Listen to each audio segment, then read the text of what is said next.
And welcome into another edition of Tennessee Tuesday on SCV Chat. I'm your host, John Blankenship, joined by my co-host, Jason Boshers this evening. And we're so glad you're here with us on another Tuesday. And we've got a full show this evening. We'll be telling you about our guest that will be joining us here in just a little while. Also, Moose will be joining us here in a couple of minutes, and he'll give us a little disclaimer and talk about sponsors tonight of the program. But I wanted to start out something, Jason, here as to kind of set the mood for the evening here.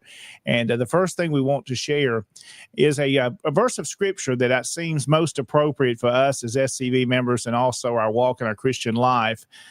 We've heard a lot of discussion of this scripture here lately. Isaiah 6:8, it says, "Also I heard the voice of the Lord saying, Whom shall I send, and who will go for us? Then said I, Here I am, send me." So that should be our prayer tonight, Jason, and we're going to honor our ancestors. Who's going to do the work? Say, "Here am I. I'm here to do the work." So, Jason, welcome in. How you doing this evening? Oh, I'm doing great. And thank you for starting with Isaiah. The prophet Isaiah, a few months ago, we spent several months in Wednesday night Bible studying Isaiah and the prophet Isaiah. And I thank you for bringing all that and talking about that. That's very, very well done, very appropriate. And I think that is a very good thing to say because I've heard it said for years. I said it, if it's not us, who? And if not now, when? And that is right. Send me. Send me. Yep. Who am I going to go? Send Don't me. say who else is going to do the work.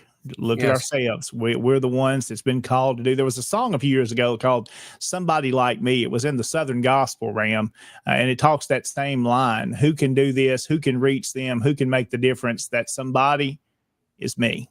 Yes. And that can be us tonight doing what we are charged to do. In 1906, fist to be, 120 years coming up this April.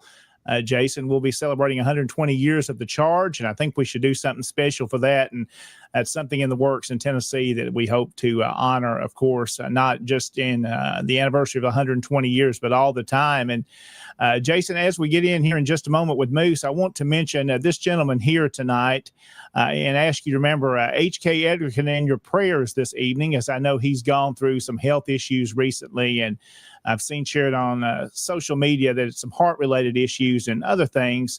So remember H.K. in your prayers tonight. I know that he would greatly appreciate that, and he is a fireball everywhere I've seen him. he brings his flag in, and if you give him a platform, he's going to speak and he's going to tell the truth. So we appreciate the work HK does and know that he's in our prayers tonight. Yes, very much so. Pray for a lot, because right now we know several people in the Tennessee division who are facing health issues and their families facing health issues. Say a brief prayer for all of us. Yes, Absolutely. just mention HK and mention, because many of us look on Facebook and we hear people put on there asking for prayers, and I do believe prayer works. You're exactly right. Well, this evening, let's have Moose or Harrison Dawes jump on with us. And Harrison, you want to give us that disclaimer tonight and maybe go over some of your sponsors here on SCV Chat. First, I know you've been a busy man and you've got a brand new hat on too, and I know you got to talk about that. Yes. Now we're getting ready to release the details. We're ironing it out, but we will be selling soon an official SCV Chat hat and a lot more SCV Chat merchandise specifically. There's a person in the great state of Tennessee that is wanting to help us out, and we are, as we speak, working out a deal. So I'm hoping to talk about it more in a future episode, but I wanted everybody to get a good look tonight. This is the first ever. I've been wanting to get them made for years. SCV Chat logo hat. The logo will be in leather, and of course, a great Richardson hat. I love Richardson. They make my farm hats, and they're a good, reliable brand. And so I'm really looking forward to this. So thank y'all for everything. And again, before we kind of get any further in tonight's episode, please remember, the views and opinions expressed in this broadcast are not necessarily the views and opinions of the SCV, its GEC, nor divisions, brigade, camps, like the Tennessee division, or any other subsidiaries, strictly those expressing them. Absolutely. So there's the disclaimer. It's all our own opinions, and we all have those. I know all three of us gentlemen on your screen right now have opinions, and we're not scared about giving those. Sometimes probably when we should keep our mouths shut, guys, and not give our opinions. We like to do that, but that makes us Southerners, and we're so glad you're with us tonight. As you can see some of the comments coming on in our chat tonight. We thank all those for watching and commenting this evening, and feel free to do that throughout the evening. As we've got a special guest joining us, you may want to ask him some questions at the end of his program tonight, and let's bring him in if we can, Moose. Mr. Derek Glover is our guest this evening, and he's got a special program. So let's introduce him formally. He's the second lieutenant commander of the James Softly 929 camp in Tennessee, and we appreciate Commander Glover joining us this evening. Derek, how are you tonight? I'm great. Thanks for having me tonight here, and I welcome everybody to Glover National Forest. Out in my back porch on such a lovely night.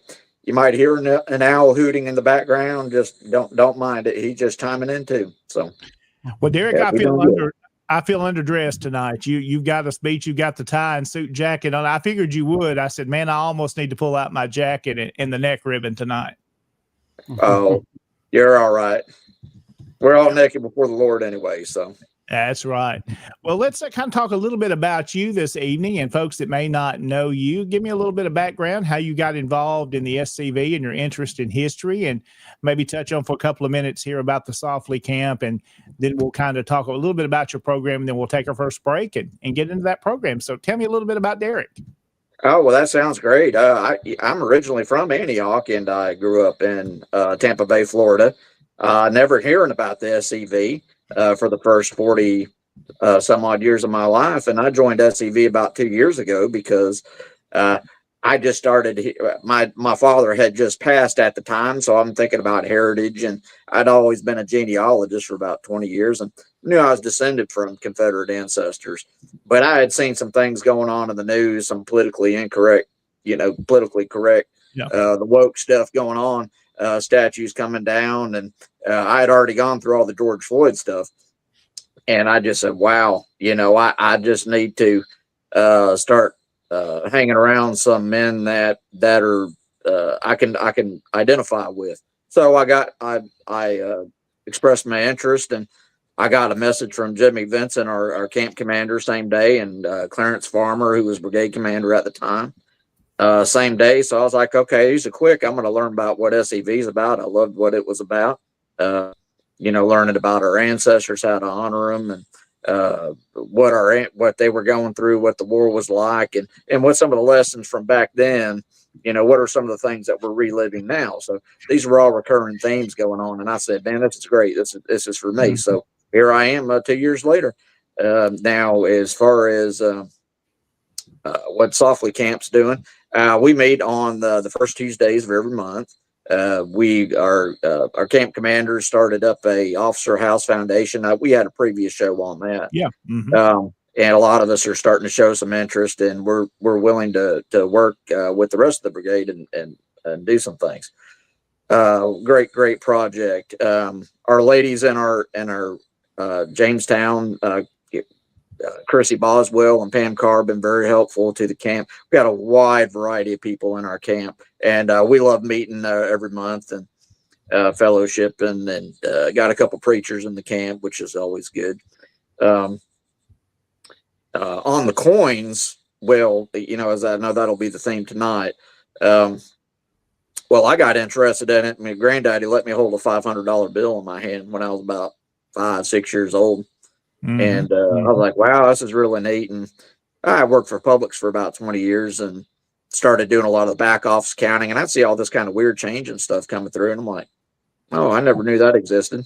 So I studied, read books, and, it became a hobby at 25 years. And I've been heavily investing in it, to make some money here and there. I'd say over the last 5 years or so. And coming into SEV, only 2 years ago, that's when I really started studying the Confederate side of things. So still learning, still catching up on those state notes and Confederacy, but a lot stronger on the federal coinage. Absolutely. So I know you're very knowledgeable about this, and we'll be talking about after our first break coming up here in just a moment, antebellum currency. And we've got some photographs we're going to kind of share tonight. I know you do this program at different camps and around in person, but we'll do this in a little different format this evening online, and you'll have 15, 20 minutes, whatever you think you need tonight or to go through the program. And we'll kind of take some questions if you want to do that along the way too at the end. We may have some folks chatting with us tonight that may have some questions about it. And I think it'll be a good, interesting evening. So, Derrick, if you'll hang with us, we're going to do a couple of things here, a couple of things of business, and then we'll come back and we'll kind of get into the program. Yes, sir. Sounds great. Well, Jason, let's talk about a couple of things here before we jump into this first break and our sponsors for this evening. I want to mention this, and we've got a lot of photographs, and may not show them all, but this gentleman, I think, should go without being, we should all know who he is, Robert E. Lee. Who we remembered him this week as the 155th anniversary of his passing. And I think it's most important this evening that we remember the late general and the Christian example that we've talked about tonight that he set. So we want to remember the great Robert E. Lee this evening and kind of dedicate this program to him and his memory and his honor. We'll never be able to do justice or even be a small percentage of the man he was, an honorable man, but we want to do our best to honor the South, honor our ancestors, especially here on this program, Tennessee Tuesday. So, Moose, I'm going to turn it over to you for a moment, let you go through sponsors that you need to do tonight of the program. Then we'll take our first break and we'll come back with the program with Derrick Glover. Sounds like a plan, Commander. And, of course, tonight is sponsored by scvchat.com. Of course, you can get a lot of cool stuff on scvchat.com, like a link to a new store that will be coming up. So if you haven't checked out our current store, you might want to check it out. We might be keeping some of that stuff. We might be going through a transition period. So if there's anything you like, now would probably be the time. And of course, a long list of stuff. If you're having a hard time finding the episodes, I will be posting a link on there to the Tennessee Tuesday YouTube and Facebook. Everybody should be following them, and many other stuff. Please go check us out on scvchat.com. And, of course, got to pay the bills real quick. SCV Chat on Patreon. For $2.50 a month, you can throw your general support our way. With $2.50, Feed a Moose tier. Of course, as always, I have to stress, I didn't get to pick the name of that, or the artwork, which is me holding a corn dog. So if you just want to throw some support our way, that's a great tier. Now, if you're wanting to get some behind the scenes stuff, if you're wanting to get your name at the end of every episode, well, then we got the $10 a month, the Real Chat Head tier. You get behind the scenes content, your own exclusive show. And we're trying to cook up some even more stuff. I know I feel like I say that every episode, but we are trying to find new ways to entertain y'all over there. And, of course, provide behind-the-scenes stuff like the video, The Tale of Two Forests, which I hope y'all checked out on YouTube. It's a YouTube-exclusive video. That Patreon got to see it first. Patreon even got to help me with the name. Patreon got to help me with the editing process. Like, for instance, maybe a cannon is too loud, or maybe I set a group of men to yell yay after General Forrest. That was a bit too loud. You couldn't hear the narration. So y'all got to help me edit it and present it to the public, as well as a lot of people presented me with new content to make. New stories will be coming soon. That's a great tier. Of course, for $30 a month, you get exclusive merchandise, not even stuff like this. You get stuff that only you will get on that tier. Not even me and Connor, the owners of the SCV Chat brand, will have access to this merchandise. So you can check that out. And, of course, for $80 a month, you become official sponsor of the show. You'll get your name at the beginning of the show. And, of course, talked about at the commercial break, like tonight's sponsor, Dr. Chris Cummins. If you have fallen off a fence, or if you've forgotten to eat your apple, or maybe you somehow jammed your eye with a stick, no one's judging you, but maybe you should go check out Dr. Chris Cummins. He'll make you feel better, treat you some Southern hospitality, and especially if you've maybe tweaked your knee, he can help you out, make you get on your way. So please go check out Dr. Chris Cummins in the upper Mississippi region today, and we will be right back after this quick commercial break. There is a place nestled in the rolling farmland of southern Middle Tennessee. A home constructed in 1837, nearly lost to the ravages of war. Saved by a servant and a Confederate general. A place where families loved and lost. If walls could talk, what stories could be told? If a place, a home, can feel love, loss, pain, surely this is one of those places. Nearby is a more recent structure, and inside are the stories of heroes and heroines, stories of battles won and lost, stories of sacrifices made by the people of its native soil. A place that will tell the true and complete story of the Southland and the war fought for its freedom. From the causes that led to the conflict to the modern-day struggles to protect Southern history.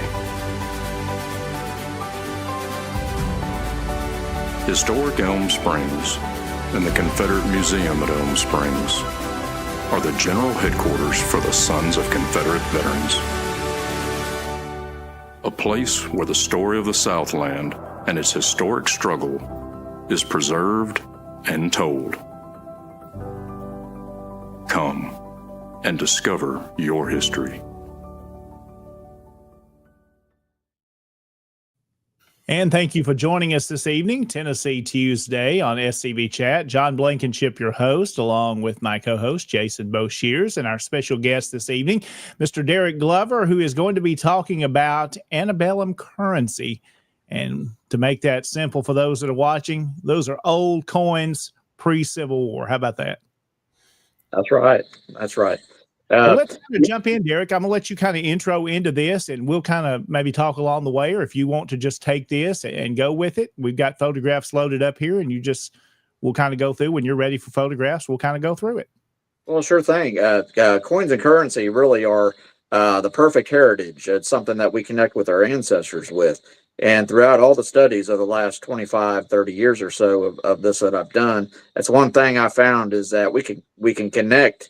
And we've learned really how resilient they were and how resourceful they were with this. Now, when I'm talking about antebellum currency and coinage, I'm talking about money, as you said, before 1866. and it would be either federally issued. It could have been Confederate, state issued. Perhaps it's a local business or a local bank issuing it. Things that are tokens, things that are trading. Now, starting in the United States, 1792, United States Mint is founded, and there's a gold rush, basically, and a lot of people think, well, the gold rush in the United States, they think of automatically 1849 California, but America's first gold rush was actually in North Carolina, 1799. Conrad Reed skipped Sunday school one day and found this really big, huge rock, and used it as a doorstop. And his daddy used it for a doorstop for a couple of years. Somebody walked by and says, "Man, there's something to that." Takes it over to the jeweler and says, "I'm going to flux this." And creates a long bar of gold, and the rest is history. And everybody's just coming in. Same thing happened in Northeast Georgia. Same thing happened in Northeast Alabama in 1829 and 1830, respectively. So a lot of people moving in, and they start coining all of this gold up at Philadelphia. If you want to go ahead and show the first line, that'd be great. The first photo. Very good. Now, I selected this one. I went after this one at auction because it was 1837, same construction date as Elm Springs, our home you saw the video on. And all the Southern gold, they were also striking this at Philadelphia. And they said, wait a minute, let's go ahead and start striking this down in the South so we don't have to transport it so much, right? So they created mints at Charlotte, Dahlonega, and New Orleans as well. Next slide, please. We could have the next slide. Thank you. Now, on this next slide, that looks like a gold dollar that you've got there. Not sure why I have that there. But anyways, you go through time, 1840s, and you're getting into the 1850s, and there was a wide variety of money that was being used, that was struck in gold. It'd have like a $1 denomination, a 2.5, a 3, a 5, a 10, a 20, and everything's kind of proportional, just like how it is in today's times. This example here is in 1862. I show that at the exhibit when I do the presentation, and it's very small. It's a lot smaller than a dime. What you're looking at. Next slide, please. Yeah, and that's just the back of it. That's an 1862 Civil War example. Next slide, please. Now, when we're looking at the 1840 period, the New Orleans specifically, New Orleans is an economic powerhouse. It's about the third largest city in the United States at that time. A lot of import-export going on in New Orleans when you look through the census records, in a burgeoning population, whether it's sugar, cotton, corn, all these things are being exchanged, and a lot of diverse people moving in. Obviously, you have the French, the Spanish, the servant population. So this is all going to serve as a diverse fighting force when the war between the states comes for both the Union and the Confederates coming out of Louisiana. And this coin's an example of a New Orleans struck coin. If you want to flip over to the next slide, you'll see the little O on the back of it. Very small. It's about the half size of a dime. And the denominations as you get into the 1850s, if you show the next slide, it's all proportional. So you'd have like half cents. This is an example of a half cent here. And if you flip to the next slide, it's an 1856 uncirculated one that I won at auction, that I went after, just to show that it's a strange denomination. And there'll be cents and a 2-cent piece. If you want to go to the next slide, they started making these in about 1864. Was the first coin that ever said "In God We Trust" on it. And you can go to the next one. Hey, Derek, let me jump in there on that one that you're talking about that said "The First in God We Trust." So what's a little background to that coin? Where was it made and stuff like that? Sure. At that time, 2-cent pieces, and actually for the whole run of 2-cent pieces, they were all struck at Philadelphia. "In God We Trust," I think, was the phrase that was used from Chief Justice Salmon P. Chase's alma mater, at the time, and the Latin version of that, he just kind of anglicized it, got it worked into a treasury on a coin, and that was the result. And it actually, at that time, that was twice the weight of a cent, which was small by that time in 1864. Okay. Sure. And the next slide, please. That'll be the reverse of the same coin. It says 2 cents on it. And we're ready for the next one. So you'd have like 2 cents, and then you work your way up to 3 cents. So this is an example of the 3-cent silver piece that existed in the 1850s. They made a run all the way up to 1873. I'll explain why that ended in a bit. But this is actually the smallest coin in United States history that was produced. Very small, and it's actual silver. And those were created at Philadelphia. Next slide, please. What are some of the rarities of these coins? How rare are they? They're not as rare as you'd think. You can go to a coin show. You can order them from the internet through reputable dealers. I always like to buy them certified, because especially when you're starting out, because you don't want to get taken. But a lot of these that I've shown you so far are not absolute rarities. I mean, some of these that I'll show in the presentation, there are 50 or less that exist. Okay. But of that particular date and mint mark. But as a whole, any of these coins are bought for a couple $100, and worst case, a couple $1,000. Okay. Sure. Next slide, please. And on the back, I know it's kind of hard to see on that because it's such a small coin, but it's just 3 Roman numerals on it. It doesn't have the cents underneath it. Some coins back in the 1800s will have that. Some will not. Next slide, please. Now, we're going to talk about the period of 1850s. As I said, there was a wide variety that was being used. This is an example of a state bank in Tennessee. This is the Exchange Bank of Tennessee at Murfreesboro. This is an affordable piece. I think I procured that for about $80. A bit beat up, but you'll see the Tennessee State Capitol on the center of it. And Felix Grundy, you may recognize a county named after Felix Grundy in southeast Tennessee. Next slide, please. This one here, strangely enough, I acquired at the Hermitage, at Andrew Jackson's Hermitage. Most times I'll win things at auction, whatever, order from a reputable dealer. This just actually caught my eye at the gift shop, so I got it. This is also an example of a locally issued note. This was out of the Mechanics Bank of Memphis, and I believe it's 1853 or 1854 on that one. These are very neat. I've got one for the Tennessee State Bank that was for the local bank that was in Trenton in Gibson County. Some of these don't show up very much. They don't. They're a lot of these. The whole genre as a whole, I could say that it's just not a whole lot of demand for it. You would think there would be, and if there was, it would drive the values up of it. But certainly, for the great majority of people, they just don't know these things exist.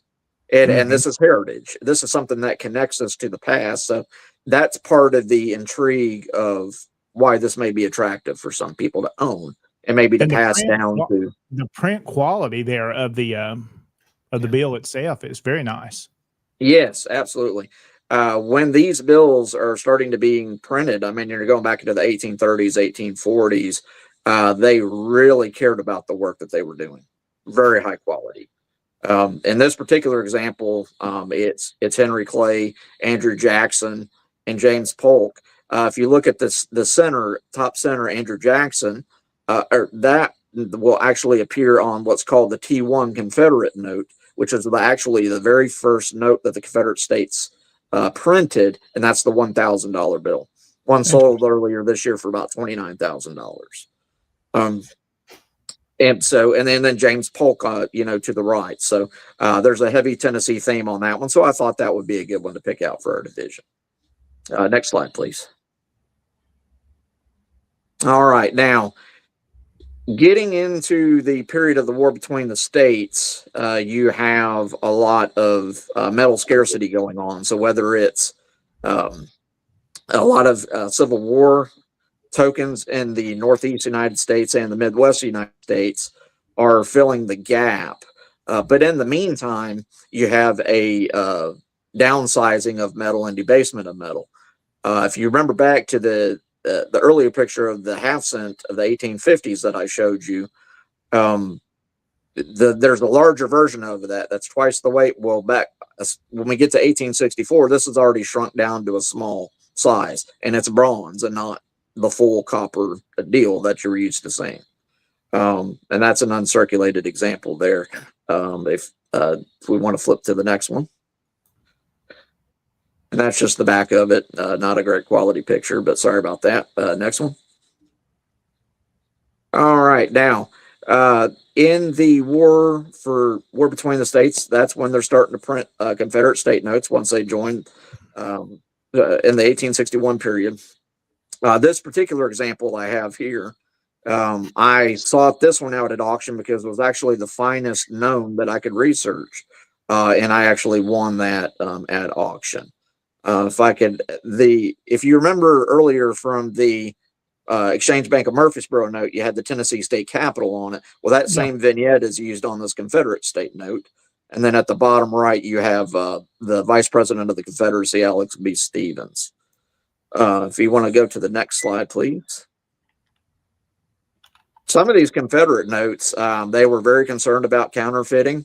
So when you zoom in on some of these notes that have two sides to them, a lot of them are uniface, but some of them, say, for example, this $20 bill, and you look in it and zoom in, you're going to have a very hard time photocopying that and counterfeiting that. Although the one note on counterfeit Confederate notes that I've mentioned is that they're still popular today. People will buy them knowing they're counterfeit, but it's just great artwork, and they just, appreciate that type of thing. Well, Derrick, can you talk a little bit about how they're printed? Are they printed all at one time, or is there multiple layers of colors, or do you know there? That I don't know. I haven't studied the printing process yet on the Confederate notes. A very fine detail for that era. Yes, absolutely. Yeah. I do know that a lot of the printing presses were fleeing the South during the war, and that would contribute to. There was a lot of mass printing as the war goes on. If you want to flip to the next slide. You can see from this $500 note that the print quality is not there on this $500 bill perfectly. It's still beautiful because it has the Confederate seal with George Washington riding the horse and General Jackson, at the bottom right. This particular note, I went ahead and sought from a dealer because it was serial number 12. So it's a very low serial number, and I normally don't do that kind of thing, but in this instance, it was attractive that I did it. But some of the print quality did go down throughout the war. There was a lot more of the generating more millions and millions more notes with the inflation. If you want to flip over to the next slide. This piece here is actually one I inherited from my great-grandmother. And had it authenticated probably about 20 years ago before I was with the SEV. And that's just, like I said, that's an example of how money can be passed down. And you may have your own stories of maybe that got passed down to you from your parents or grandparents, or but it's certainly a conversation piece that you can have with kids and whatnot. So, Derrick, let's talk about the provenance, the history to that note there that you're showing us. So that was from your family. Has it been in the family since the war era? Do you know? That I do not know. I know the first owner of it that's known is my great-great-grandmother. We used to call her Mamie in the family. And she passed it down to her daughter, which we call Granny. And that passed down to my grandmother. And then I inherited that upon her death. So I would say that there were people born in the 1800s that definitely owned that note in her family. Oh, wow. Yeah. So that makes that one a little special. Absolutely. Show it around. All right. I don't remember if I have any more slides or not. Oh, I do. Okay. Yes. This is what I want to talk about. Now, remember when I was saying in the 1850s, there's a lot of wide variety of money out there, whether it's paper, and there's different sovereigns striking it too. You have the feds. You have each state issuing money. In some instances, the Confederates, the different banks. So there's a wide variety. But to add to that, in the 1850s, you have the fact that the pillar dollar was still legal tender, and the pillar dollar being the Spanish 8 reals. That was basically the founding point of the dollar in 1792. And you'll see the pillars of Hercules on the front side of the coin. And you can see the little ribbons going around it and how it sort of resembles like a dollar sign. And you have a lot of clipping. I mean, I'm going back to the resourcefulness of our ancestors. You'll hear stories about clipping metal pieces, things like this. You might clip a quarter of it out or an eighth of an ounce. So that might be 1 real, 2 real. And that habit would continue on with the federal coinage. My grandfather inherited from his grandfather a dime from 1866 that was clipped also. So it's just a very small amount from a dime that's already small. So this just, again, that shows you how resourceful they were, and they were trying to make do with what they had. And it's very neat. I watched a YouTube channel recently of a relic hunter, I guess you would call them. They're out metal detecting, and they find several ones that are clipped like that in the value, how they were basically making change. Yes. Yes. Absolutely right. Yep. Very true. Did y'all have any? One other interesting tidbits. Going back to the war between the state, I'll just make a couple other real quick comments. One would be instances where coins would be struck by 3 different sovereigns in the same year. One that comes to mind would be the 1861 half dollar. At the beginning of the war, New Orleans is in the hands of the Union. Then Louisiana succeeds. Then Louisiana joins the currency. Well, each 3 of those sovereigns struck half dollars at the United States Mint at New Orleans. So there's ways to distinguish between the 3. Sometimes you'll find them certified. That's an interesting thing to own. If y'all want to look at a Confederate half dollar, the National Confederate Museum now has it. I've loaned it to the one that I've owned. I've loaned to the museum. I'm not sure if it's in the case yet or not, but if it's not, it will be soon. And then the other note is some of the gold dollars were still being struck before they lost, territory again by either states or the Confederacy as well. 1861 dollar is a great rarity. I saw one for sale this morning, which they never come up for sale, for about $98,000. Oh wow! Some of the Charlotte coinage, I thought I had an example of Charlotte on there. Maybe I left it off, but that's another one I like to show off at the exhibits and presentations that I get. Well, Derek, let me ask you this. You kind of mentioned on some of the valuable ones. Is there, let's say, coins of the Confederacy, is there a most valuable one, the Holy Grail, that people would like to get a hold of that may be out there? Sure. Well, the most famous is the one that I mentioned, the 1861. There's the ones that are practically available, I would say, is the 1861 Dahlonega gold dollar. But there are about 4 actual Confederate half dollars where when the Confederacy was striking half dollars at New Orleans Mint, they were trying out one reverse that had a Confederate States of America on the back with a shield. There's maybe 3 or 4 in existence. If I'm not mistaken, I think one of them's at the Smithsonian. They're all in private hands, and they're not going to cross an auction block or be sold anytime soon. They're accounted for.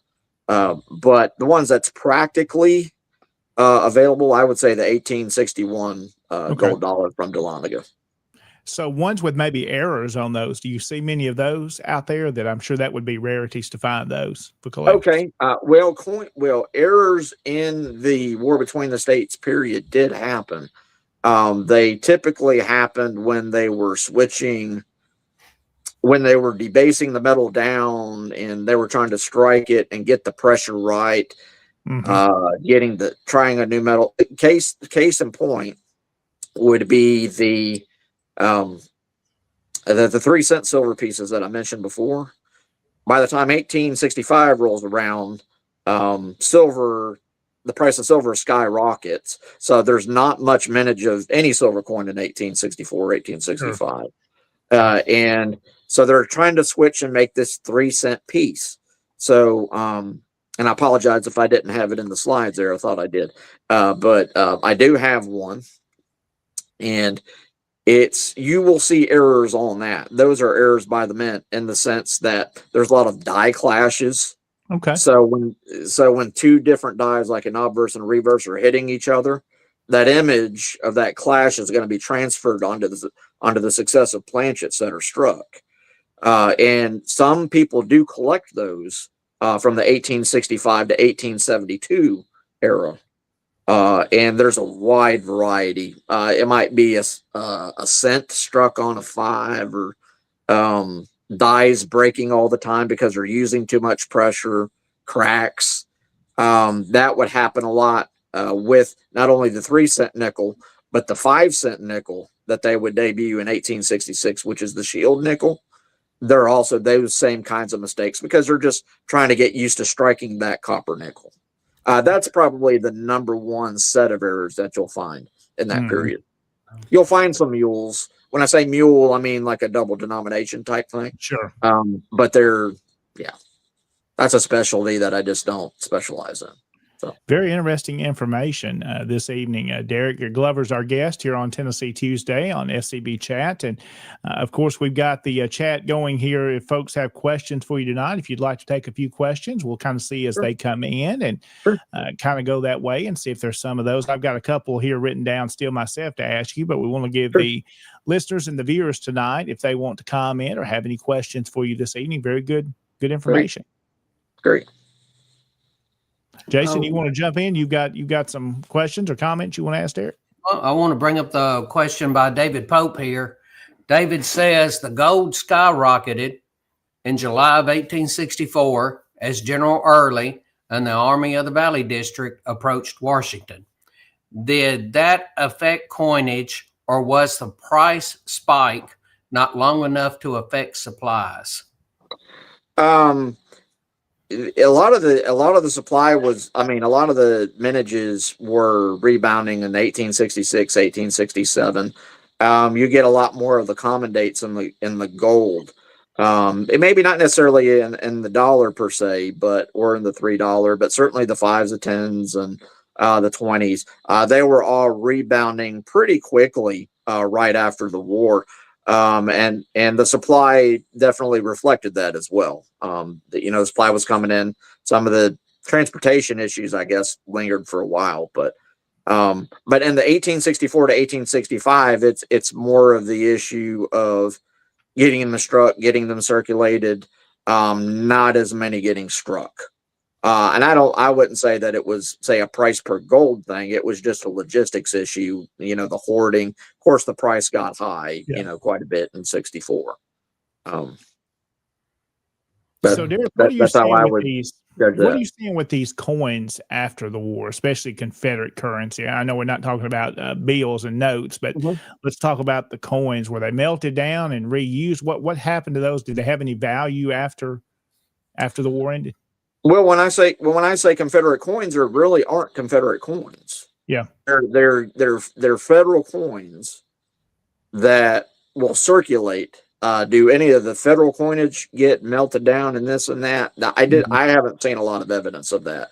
Now, the Confederate coinage that I'm referring to are when I was talking about the $50 that was struck at the New Orleans Mint, specifically with the Seed of Liberty design, where the eagle will be on the back of it.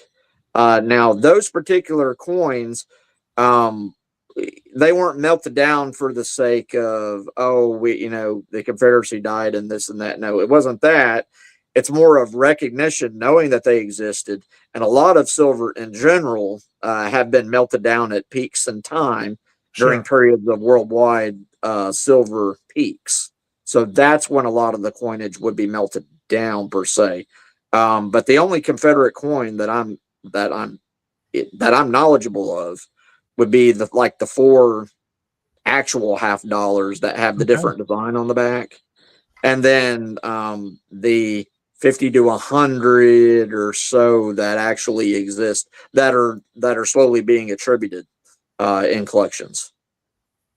Absolutely. I think it's very interesting, and you kind of really enlightened me on difference in coinage and the notes, to know that there's really not, as we would think, Confederate coins. You've got the notes that we've seen. Right. But the coins really weren't there like you would think they would be. Never had a chance to get that bird off the ground, because remember, New Orleans gets taken by the Union again. Dahlonega gets taken, and Charlotte gets taken. So where are you going to strike the coins at in an organized manner? And I would imagine it'd be tough to try to build mints during the war between the states. Do you see any homemade notes or coins? I know you kind of talked about the bills and the notes earlier for the small banks, and like in Tennessee, for example. Do you see any coins people have tried to strike in some way or hand make?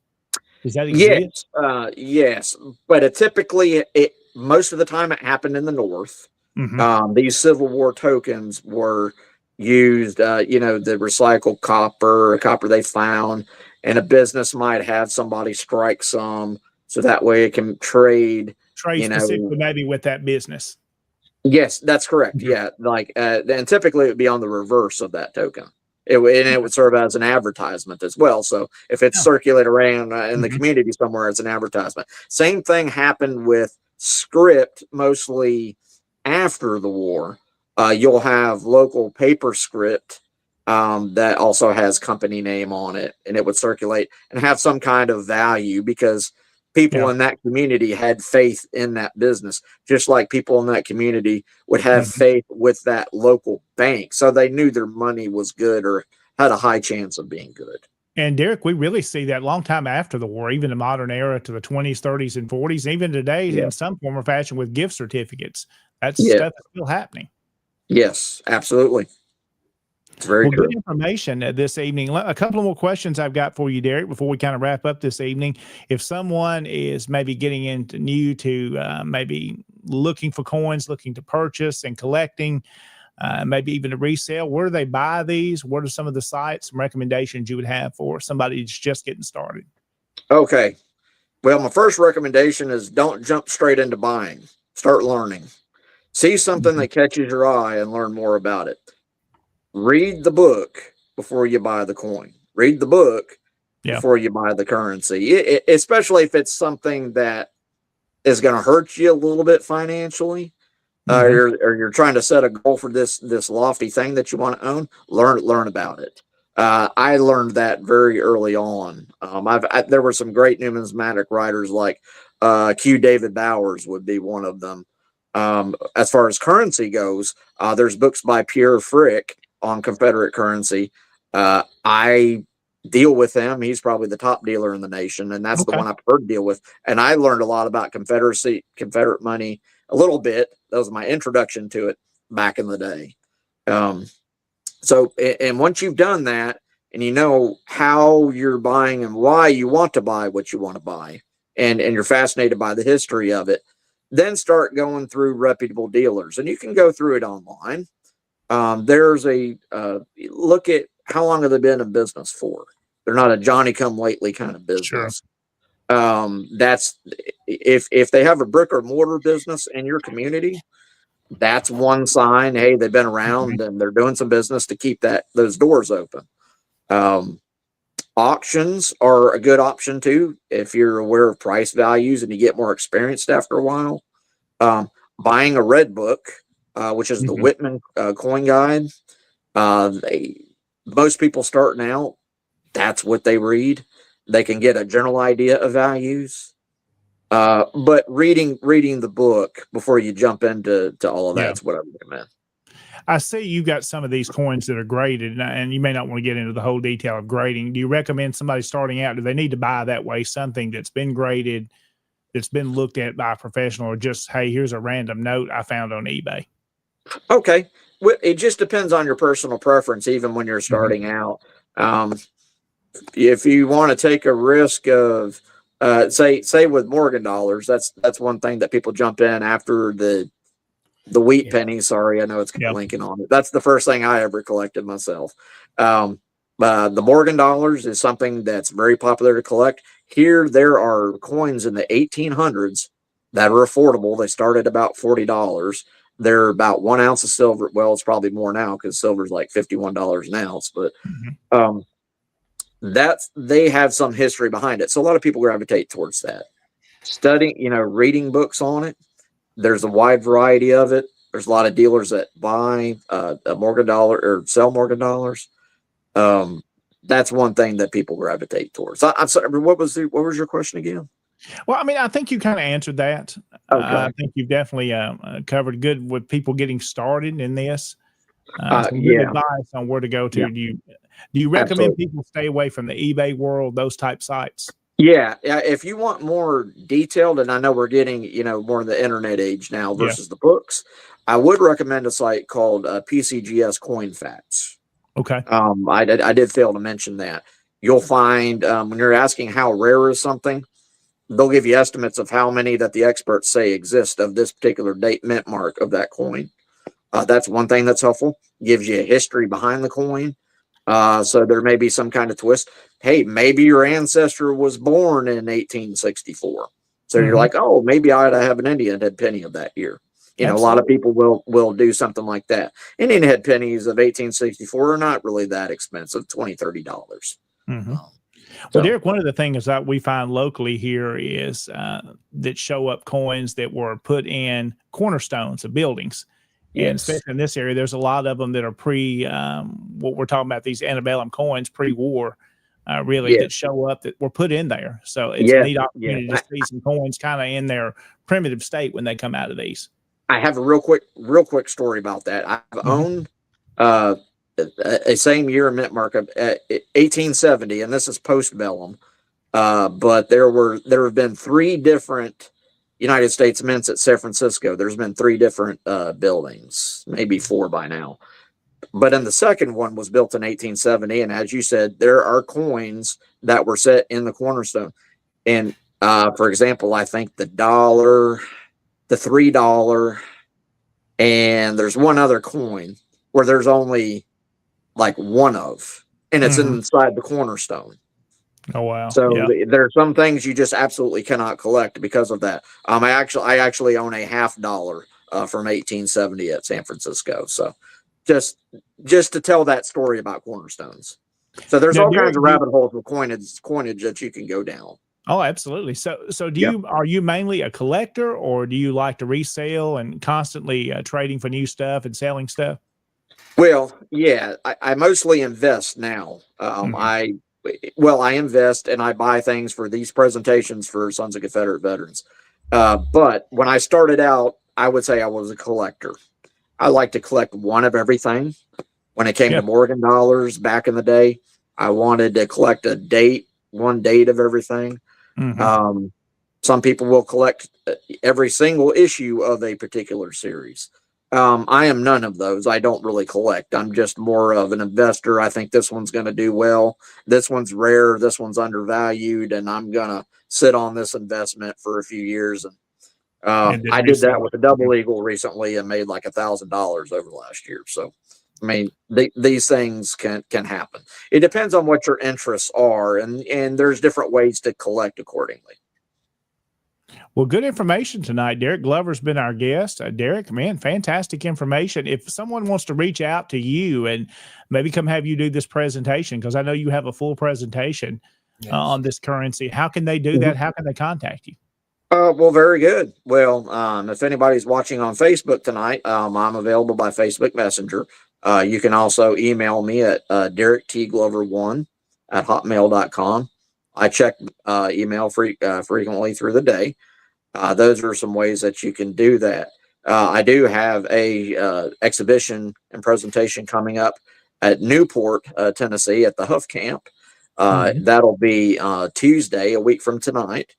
I believe they meet at 6 or 6:30, I think. And after that, the next shows will be in March. And that's because I'm up here on the plateau. So Sure. if I'm getting into late November and December, actually I'll have a show November 11th at in Spencer as well, in Spencer, Tennessee. But that's going to be the last one of the year. Who knows how ice is up in the mountains and things, and I'd hate to schedule something and I can't follow through with it. So, but definitely we'll start up in March. I've got some exhibitions going on in Mississippi, Alabama. That'll start up and as well as in Smithville. I think Smithville, Tennessee. I think I have one in March as well.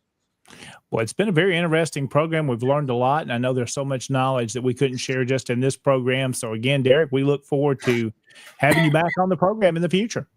Oh, it was my pleasure to be here tonight. Well, Jason, that's all I've got for Derrick, unless you have any more comments that you'd like to leave with him.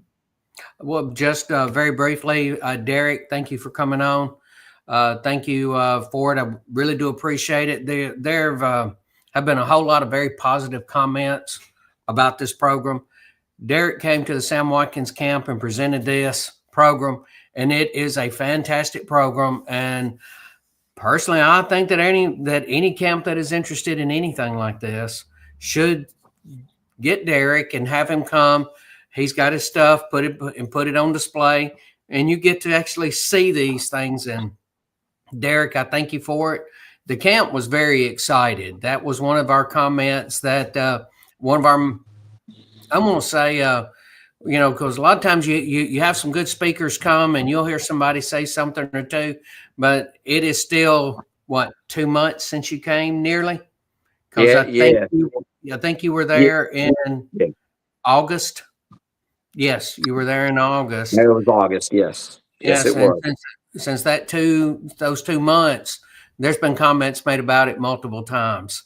Well, I thank you. I thank you. You're very kind. And I would just leave you with this: is remember that we're all here to honor our ancestors, and one way to honor our ancestors, it starts at learning about them.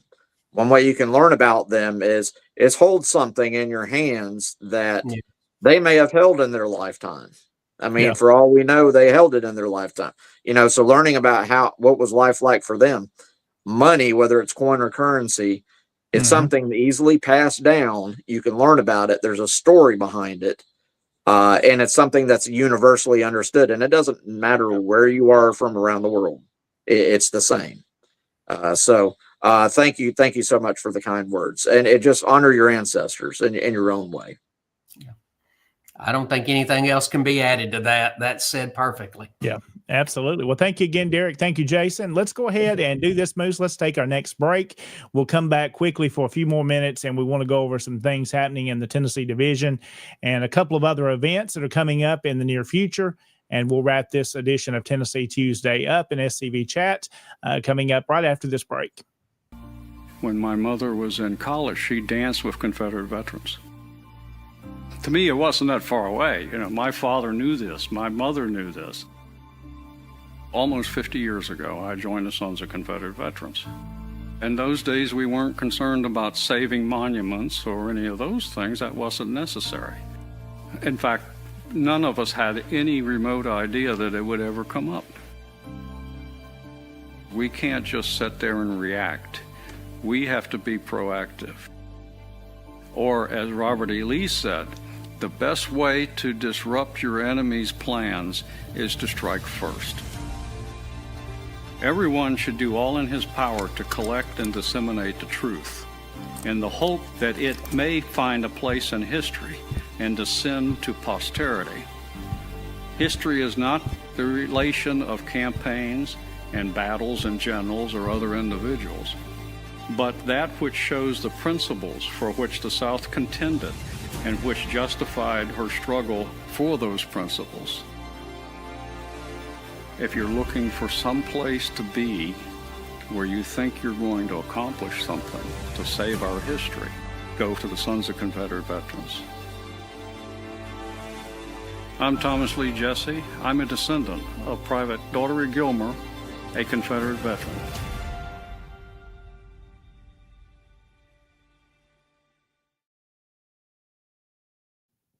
And welcome back into Tennessee Tuesday on SCV Chat. John Blankenship and Jason Boshers joining you this evening. A great program, Jason, tonight with Derrick Glover. Just a wealth of knowledge, and always like when we leave one of these programs or an event and you learn stuff you didn't know.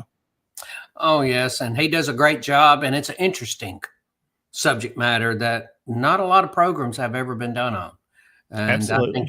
I think it's a very good thing that he's doing. Very good information tonight. Definitely yeah. a lot of great comments this evening. And again, we thank Derrick Glover for joining us this evening. Jason, let's go through a few of these events here we've got that we want to mention that have come in from some of the camps in the Tennessee Division and activities coming up. This is coming up this weekend. October the 18th, the Footpaths of History Cemetery Walk at the historic Bethesda Presbyterian Church and Cemetery. The camp there in Morristown is holding the Bradford Rose Camp, October the 18th from 7 until 9:30. The admission is $5, and children 13 and under get in free, with all the proceeds there to help with preservation of the Bethesda Church. So a neat historic property that the camp there and others have been working on to preserve, and this will help towards the work they're doing there. And Moose may want to jump in on this one because we've got this one coming up. I know it's happening this weekend here at Beauvoir and the Fall Muster. Moose, you want to talk a little bit about that event? You're still muted. Well, there you go. It happens. But for those who don't know, Beauvoir is owned and operated by the Mississippi Division United Sons of Confederate Veterans Incorporated, which shares a membership with the Mississippi Division Sons of Confederate Veterans. So the Mississippi Division owns and operates Beauvoir. This is our biggest fundraiser of the year. You get to step back in time like it was the 1860s. You get to experience President Jefferson Davis's last home. The home he picked, Mississippi, because he was a Mississippian, High Kentucky. And, of course, it was also home of his presidential library. As Commander Blankenship said, it is this weekend, and there's a lot of stuff this weekend. We have a lot of Mississippi SCV camps jumping in to do a lot of stuff. Yeah. So the battle reenactments will be Saturday and Sunday at 2. Turkey shoots, small musters, get the kids involved. Behind the rifle book booth, you get to meet the author and get your signed book copy. A social featuring the McCoy sisters and John Rawls. Live music, ladies' tea, Top Hat Sutterly, Top Hat Volunteer Fire Department, Confederate sausage dogs, hamburgers, hot dogs, boiled peanuts, nachos, sweets, desserts, and just so much more. This is a massive event going on here, and of course, it is fun for the whole family. If you are in the Mississippi region, or heck, even if you're not in Mississippi, we would love to have you down to visit our property to see the last home of our president, Jefferson Davis. Absolutely. What's the website there, Moose? I know it's visitbeauvoir.org. Visitbeauvoir.org. For more information, you can message the Facebook page, or you could call us directly, and we'll be able to take care of you from there. Ticket prices are, I believe, let's see here, $20 daily, or you can do $30 for what's called the weekend package. For kids 6 to 17, it's $7 daily, or $10 for a weekend pass, and kids 5 and under are free. It's going to be a lot of fun. Good event. Y'all going to do a great job down there in the Mississippi Division. We're looking forward to it. I've been to Fall Muster a couple of times, and if you reenact, it's a great reenactment to go to participate in. If you just like to watch it, it's a great reenactment to watch because you're real close up to the fighting. And then, of course, it's Beauvoir. Oh, yeah. Yeah. Yeah, the most famous Mississippian that ever lived. So please check us out. That's right. Good event. So coming up this weekend, it continues. It's been going on this past weekend. Jason, I know you've been involved in this at the Sam Davis home in Smyrna.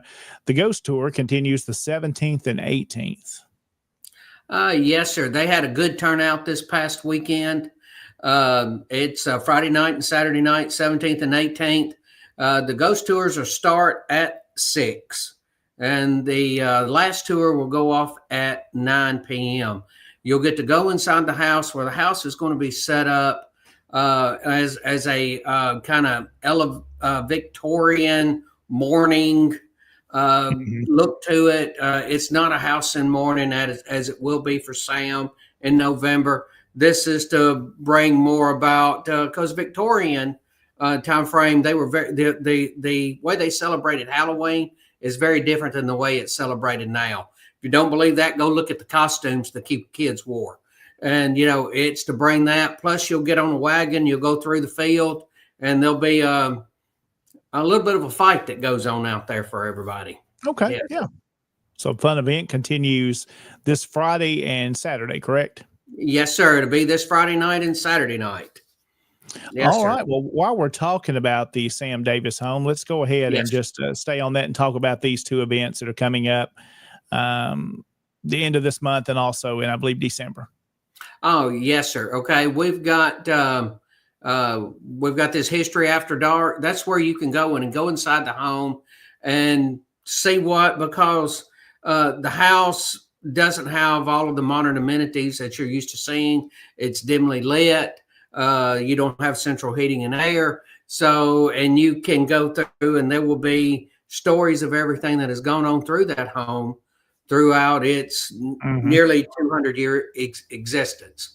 And then you will go to the Davis Family Cemetery where Sam Davis is laid to rest there.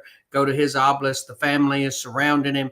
They'll be starting the tours at 7 p.m. You have them October 24th and 25th, and then again on Halloween night on the 31st. So make sure you go and you support that. Yeah, go ahead. Yes. But if you've never seen the Sam Davis home at dark in the evening type setting like that, it's really worth the trip. Oh, yes, it is. The home itself has that feeling to it because once you realize that Sam laid in state in that home, when you go in the front door, the room that is on the right, when they brought Sam's body back, he laid in state there. And when you realize everything that went on through that house, yes, then that's all the stories that you will hear. And then they have this Christmas After Dark. It's called History After Dark, but it's Curious Christmas. It is, holidays used to be celebrated a lot differently because they come from other traditions and things like that. Now, everything is seems like it's more leaning toward the kids and all of that. But this is to you will see the customs of normal what you've for all the past years, all the past generations. You will see all the customs and traditions of those. And it will be on Saturday, December 6th at 7 p.m. Now, the cost of these, Jason, do you know a little bit about the cost to come to these? I'll have to look it up. One of them said the regular admission price on one of these. Yes, and it's just the regular admission price. There is no special price. It's just a regular admission price. And no advance tickets, just when you show up in person. Just when you show up to get there, yes. Now, if you're bound and determined that you're going to be there, you can call and you can buy your tickets there. We go ahead and call them in and buy them. Yes. Excellent. Well, some great events happening at the Sam Davis home, and we appreciate the boards there and the organization allowing us, the SCV. We get to meet there at least once a year. We hold one of our DEC meetings there, and they're always so gracious to let us be a part of that. And the Tennessee division has tried to help as we can over the years with donations to the Sam Davis home. Yes. Yes. And it's very worthwhile. And of course, we have the hold, capture, trial, and execution of Sam Davis coming up in November. And yes, there it is. As you know, Sam was captured on the 20th during his we're doing this on Saturday, the 22nd. During that time, he was being interrogated. What you're seeing here on Saturday, November 22nd, that will be gathered inside the museum, and they'll have a speaker inside the museum, and then they will have a graveside service. And I'm the speaker at the graveside service. So that is Saturday, November 22nd at 2 p.m. So, always a good time. I've had the honor to be able to speak there, and then I've heard your presentation, Jason. You do a fantastic job there as we tell the story of Sam Davis and his sacrifice for the South. And it's always seems like when we're at that event, Jason, it's a cold night, usually cold afternoon. Last time I was there when I spoke, I think it was in the teens. It got down chilly that time. Yes, sir. There was several years ago, we camped out the night before, and we like to never kept a fire going all night. It just seemed like somebody had to stay up and keep a fire going. It was a rough night, Shows your dedication is what it does. Yes. Well, this next one here we mentioned for a couple of weeks now, but do want to put that out there again. Champ Ferguson Standing Stone Camp 2014 is having the 204th birthday celebration of Champ Ferguson there. That will be on November the 29th at the cemetery there in White County. That'll be at 10 o'clock. So another good event coming up to honor another one of those. Yeah, and if I may say something about this camp, Champ Ferguson Standing Stone Camp 2014, I want to thank them because they actually are still sending in Tennessee Division dues. There's a lot of several camps and that have not sent in their Tennessee Division dues. Dues were due in July. You had the late period. We had the grace period that went to the end of August, and then we've had. I'm not going to go into naming camps and names, but we have had numerous camps that have not sent in any Tennessee Division dues. And I want to mention them because I got dues from them today, and they have been steadily paying them. As camp members are paying them, they're sending the dues into us. So I want to thank Champ Ferguson Camp 2014 for continuing to send in their Tennessee Division dues. And if you're a member of your camp, talk to your camp commander, talk to your camp adjutant, and make sure that your dues have been paid. Your Tennessee Division dues have been paid. Absolutely. There's still several out there that haven't. So we just remind those adjutants to write those checks, get those in to Jason, and we can, that's how we operate, is through the membership that comes from our members, those dues that come in, and it affects our future budgets and it affects your membership overall in the Tennessee Division. So again, if you've paid your camp adjutant and your camp commander, make sure they've done their part and got it back to the division. Yes. Well, let's see, Jason, a couple other things. It's a little bit after 8 o'clock. We don't want to go too much longer. I know Moose is a hard-working man, and he's just about asleep there in the background tonight. But we do want to mention this one here with Rick Revel and History Highway, a program that he does. And if you've never watched Rick's show, he does a great job, and that's one that he just had that was sent in to us. And we didn't get that on last show, but I wanted to make sure we mentioned History Highway. He's won an award in the Tennessee Division and some other awards for his fantastic program he does. And me and Rick are still trying to get together and do a program on the Night Riders in West Tennessee. It was in the Reelfoot Lake area in the early 1900s. So he does a great job, and we appreciate the work Rick does. He's camp commander there in Paris. Yep, and Camp 109, and Rick does a great job. He's been around as long as I can remember, and he's always involved. Absolutely. Well, let's talk about this, Jason. You've just had this event, the cleaning of this stone, and I believe you set the Southern Cross there. Talk a little bit about this. Oh, it'd be my honor to. There was a picture that let's see. I don't know if I didn't put that one out there. This past Wednesday, I cleaned the stone, and I just cleaned it with D2, and I set the Southern Cross. And then on Sunday, 4 days later, we had our service, and this is what D2 had done to the stone during that length of time. It had cleaned it perfectly, and it had only been working for 4 days, and you see how much better that it looks. Yeah, it looks good. And we had a really good turnout. That's the guys there. Of course, you see that usual cast of characters if you're used to being around any of us. Now, almost all of those are Sam Watkins camp members. There's only two of them that's not. One of them is Mitch Newman. He's with 297 Marshall Rangers Camp out of Lewisburg. And another one is David Cost. He's with the Nathaniel Chairs, 2138 out of Spring Hill. But David Cost lives right down the road. They come and they visited with us.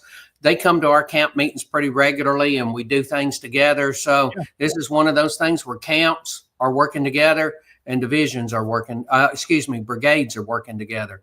But, this is just the guys gathered together and had the picture made. Well, a good job you guys are doing. Y'all have had several, I know, dedications, from marker dedications to the cleanings to the Southern Crosses there that you've set. A great job to Camp 29. And that's what the camp wanted to do. The camp said, let's do 2 of these a year. We do one in the spring and one in the fall. Mm-hmm. And we go to somewhere in the county. Go ahead. Yeah, definitely do a good one. This one right here, we've talked a few weeks ago with the Bradford Rose Camp about the work they're doing at the Longstreet Museum, and there's some updated photographs there of the Longstreet Museum, and outside of Morristown is where it's located. And again, Jason, you can see the work they're doing, replacing the siding, scraping the siding down for a new paint job that's coming very soon. A lot of work they do to maintain. I know you live in an old house like I do. It's a never-ending job with an old house to maintain it, and especially one of this era. It's always something to be done, and the work they're doing is to be applauded, and the funds they're raising to make it happen.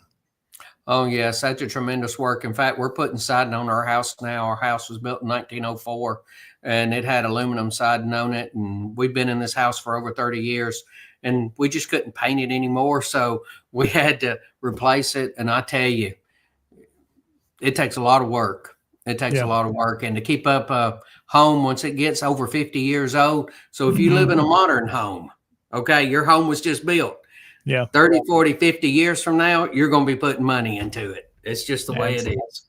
Absolutely. Well, Jason, this next photograph here that was just shared on our division Facebook group there's members of the Jim Davis Camp 1425. They took a day trip to HQ in the Confederate Museum and had their photograph made there in front of General Lee. You see some of the members there that came down and took a tour of the museum. And we want to mention as well that you can visit the National Confederate Museum that's now open on Saturdays from 9 till 4 every Saturday. Yes, we're open Monday through Saturday, 9 a.m. to 4 p.m. Well, this next photograph here is also of the Jim Davis Camp. That's new member Levi Edgman, who has joined the SCV, and he's being sworn in there by the camp commander. So fantastic job that they're doing there, recruiting new members. So we want to feature them tonight. Again, if you have photographs that you would like to send in to us, you can reach out to us on our many different platforms, me or Jason directly as well. And we'll be sure to share those on Tennessee Tuesday, what our camps are doing in the division. And let's see, I think we've got a few more that maybe you've uploaded, but a couple of other things I want to mention that I'm going to turn it over to you for these final ones. Go ahead. We've talked for the past couple of weeks about DeWitt Smith Job and his burial location in that cemetery there, where there's just a couple of marked burials in Rutherford County. And we talked on our private division member group. I kind of put something out there for our membership, and I want to put it out here as well for all of those that are listening that have interest in Job and his grave site. That property was purchased a few months ago, and it's in the process of being developed. So there's a couple of SCV members out doing work outside of the SCV membership where they're at, but to work to preserve this site. And they've reached out to family members and descendants that descend through Private Job's sister. So they are involved. It takes family to be involved in these burial locations and these burial sites. So they're working to preserve that. We're looking at plat maps and all that stuff where it's being laid out to make sure that cemetery is saved. But the thing I need to mention to our Tennessee division members, and I feel this is comfortable to say this with all, right now it would be best if you do not go on that property. As it's an actual construction zone going on. We'd recommend you stay off that because you may get yourself into some legal issues. And we know that's happened with some other locals that have gone on the property. But no, the organization is watching this. We're not actively as the SCV involved in it, but we do have folks that have interest in Job and watching his grave site. And there's just a view of what the cemetery looks like back at the 1st of September. You can see his marker that was put down back, I believe, in 1969 by this descendant who is in his 90s now we're talking to. And the SCV had some involvement, I think, and maybe even helped purchasing that marker that was put down. That is correct, yes. And then there's also, he has, his father is most likely buried there, as well as I believe it's a cousin or an uncle that's also buried that's marked. So we're working to make sure that cemetery is preserved, but I need your help this evening to please don't go on that property and hinder any work that's being done by individuals to make sure that site is saved. And hopefully in the near future, we'll have another update and kind of report of where that's going. But know that we're watching, know that the SCV cares, know that we want to preserve our ancestors' final resting places.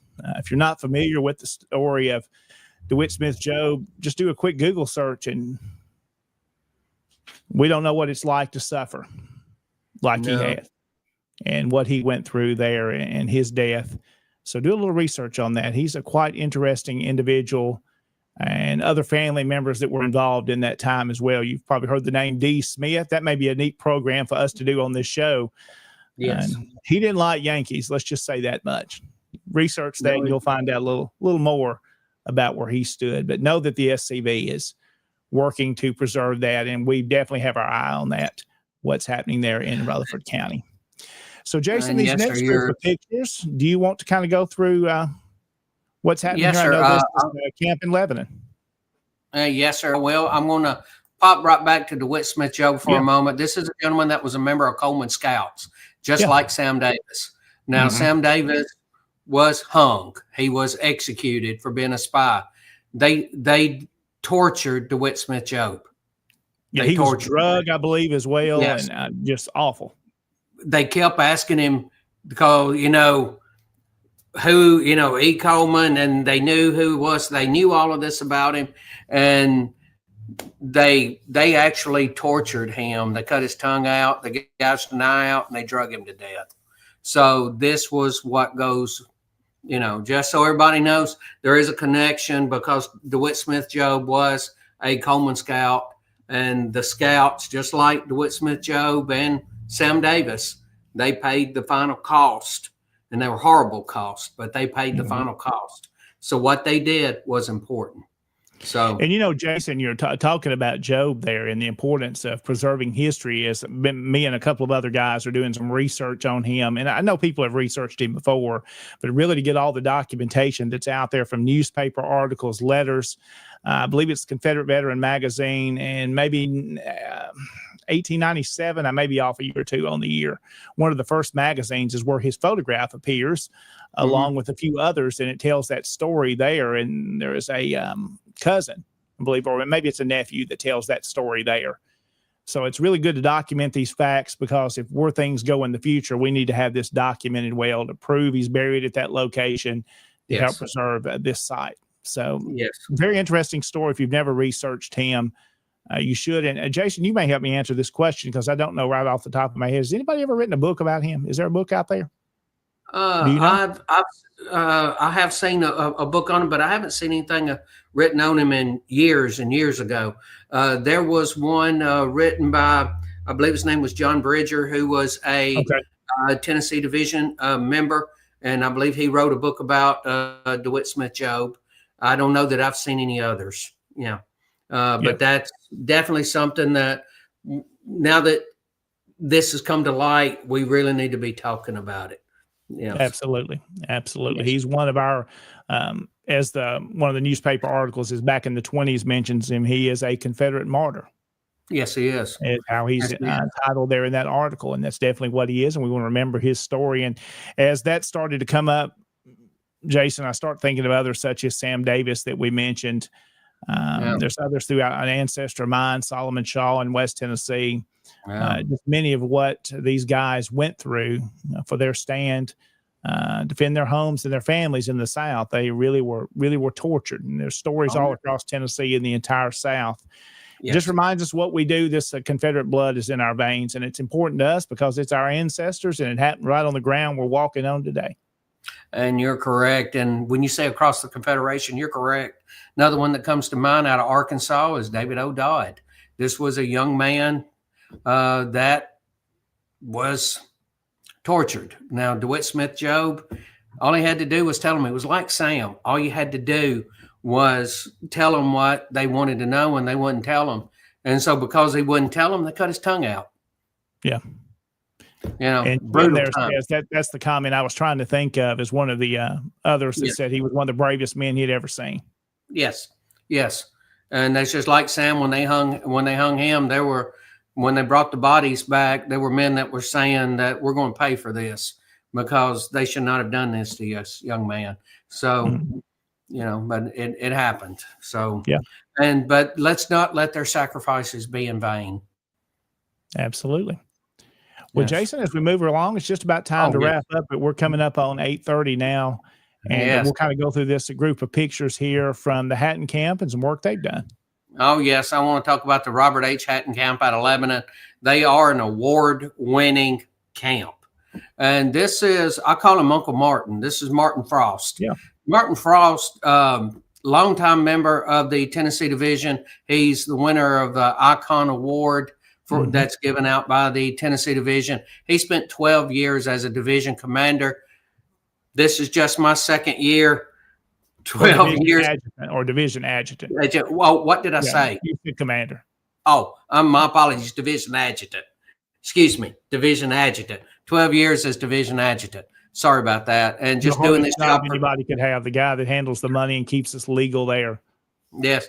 After doing it for 2 years, for him to do it for 12 is commendable. What they're doing is the camp goes out and they clean cemeteries. And this is a Grissom Cemetery in Rome, Tennessee. And you can see where they're cleaning these old stones right here. That's Uncle Martin working hard and, using that D2 and getting everything clean. And on the same day, they just went right up the road and they went to Hartsville Battlefield, Hartsville, Tennessee. And they were taking care of that up there. There is Tom Wood. He is the Hatton camp commander. And you see him cleaning the sign there. And here you see, I'm sorry, I think you and I both clicked it. Martin Frost and Chuck Roydhouse working on the fence around the battlefield. And I'll show you that picture to show you this picture. I think we both clicked it again. That's the fence they were working on, and they're cleaning and taking care of the battlefield. So that's 3 men out of the Hatton camp in Lebanon. And in one day, they went and they cleaned the cemetery, and they cleaned some stones at a cemetery, and now they're working on the battlefield. So I'm proud of the Hatton camp and wanted to promote what they were doing. Absolutely. Good work of all our camps in the division. Again, it's been a good evening tonight, Jason. We've had lots of folks watching on our different platforms this evening, and let's go through those. Do you have a lower third there, banner that you can share with us of all the locations that you can watch us on Facebook? Yes. I want to jump in here as well so I don't miss any of them. Instagram. Who am I missing? YouTube. Several locations. Yes. You got to unmute yourself. I'm pulling a Jason. You can follow us, of course, on Facebook and YouTube. Those are our 2 main platforms, of course, on SCV Chat and Tennessee Tuesdays. We do encourage everybody to go support Tennessee Tuesday on their pages, YouTube and Facebook. And we are also on Instagram now. So people on Instagram are watching us. And I do believe that is it for now. Of course, you could also watch through our website. Yep. So we hope everybody is having a great time tonight. Absolutely. It's been a good show this evening, and I want to leave you guys with what we started out with the scripture today. And we kind of look around who's going to do the work, who's going to honor our ancestors. Somebody's got to be doing work. We hear it all the time. Well, the SCV may not be doing this or may not be doing that. Well, the finger is always pointing back to us as individuals, as the scripture tells us. Here I am, Lord, send me. So keep that in mind. Send me to do the work. We all have our talents and our skills. Use them where you can, no matter how large or small you may think that is. Use them to honor our ancestors. That's why we exist. And I challenge all of our Tennessee Division members this evening. Again, here we go. This is our disclaimer. This is my opinion. And Jason's going to give it to me here. He's going to put it up and give me my disclaimer this evening. But remember, it's our viewpoint. Honor your ancestors if you're going to be in this organization. That's what it's about. We have great ones that are doing that. Remember what you joined for. keep doing that work. Amen. Honor the charge. Yes. Well, gentlemen, that's all I have this evening. Thank you, Jason. Thank you, Moose. We thank Derek Glover for joining us this evening. Any final words, guys, before we say good night? Well, let's talk about remind everybody of all the other shows that are going on. Yeah. On Wednesday night, we have Sean McFall with Look Around Florida. Mhm. And on Thursday nights, we have Look Around the Confederation on Thursday night, 7 p.m. Yes, sir. And we do have a guest this week. We will have the executive director of Beauvoir on, Jason Smith, to talk about fall muster. Yes. All right. So you can stay tuned for Look Around the Confederation. Now, on the first Thursday is Commander's Comments. Mm-hmm. And then the rest of them, it's Look Around the Confederation. If you do anything, send the email in to scvyouth@gmail.com. That lets them know what's going on. Send the information in, send the pictures, put the names down of everybody so we can call people out by names, and thank them for what they're doing.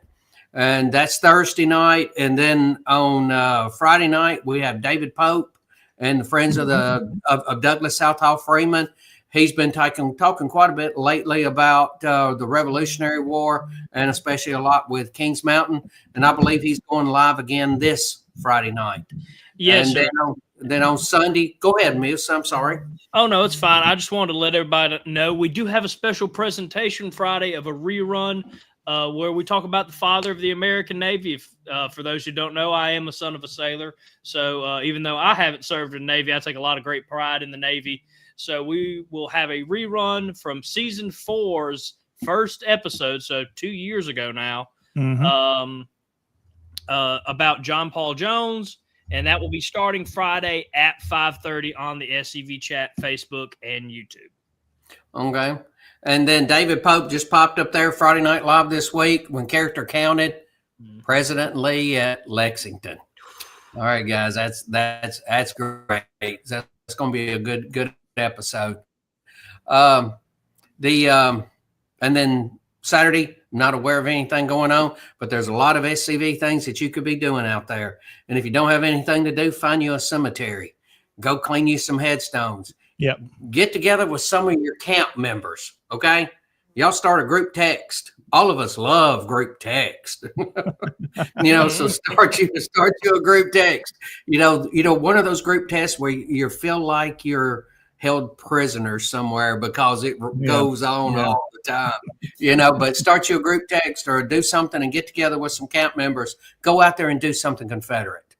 Go out there and do something Southern. It doesn't even have to be Confederate. It could be Southern. Go do something Southern, like go clean the church, something. And then Sunday night, 7:30 Central Time, Hardy on History with Michael C. Hardy. And then on Monday nights, we have SCV Chat, 7 p.m. Central Time. And, of course, Tuesday night, Brother John, let them have it. Absolutely. We're looking forward to another week next week. We're going to work on some guests. I do want to mention tonight, again, remember James Patterson in your prayers and his family as his mother is not doing well. He was originally scheduled to be on with us this evening. So we'll get James on in a future program to talk about things the Massey camp is doing there in Fayetteville, Tennessee. Again, our thoughts and prayers are with the Patterson family as his mom is really at the end of her life. So we pray for her and also pray for them and his siblings as well. And we thank you again for watching tonight. Have yourself a wonderful rest of this Tuesday. And Lord willing, we will be back with you next Tuesday night at 7 o'clock. Take care. God bless you. Stay Southern.